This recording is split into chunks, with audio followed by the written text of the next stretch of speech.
Bachelor of education ആണ്. Primary അതുപോലെ തന്നെ ഹൈസ്കൂൾ ഹയർ സെക്കൻഡറി ടീച്ചേഴ്സ് ആവാനായിട്ടുള്ള എലിജിബിലിറ്റി ആണ് കിട്ടുന്നത്. ലൈഫിൽ ഞാൻ ഏറ്റവും കൂടുതൽ എൻജോയ് ചെയ്ത് പഠിച്ചത് ഞാൻ ആക്ച്വലി BEd ചേരാനായിട്ട് പോയത്. എനിക്ക് ഭയങ്കര ഹാപ്പിയാണ്, ഞാൻ ഭയങ്കര പ്രൗഡാണ്.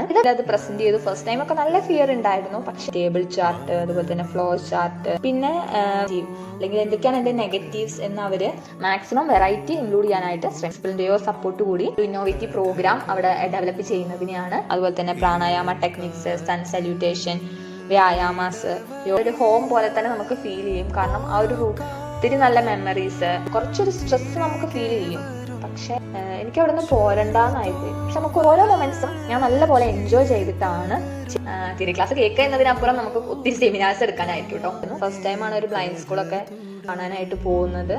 മുൻപിൽ തുറന്നു കിടക്കുന്നുണ്ടാവും, പക്ഷെ നമ്മളത് കാണാത്തത് കൊണ്ടാണ്. വരുമ്പോൾ അതവിടെ ഒരു പോസിറ്റീവായിട്ട് റിഫ്ലക്റ്റ് ചെയ്യും. ഒരു അത്രേ ഉള്ളൂ. നെഗറ്റീവ് പറയുമ്പോൾ നമുക്ക് സത്യം പറഞ്ഞാൽ ഒരു ഇൻസ്പിരേഷൻ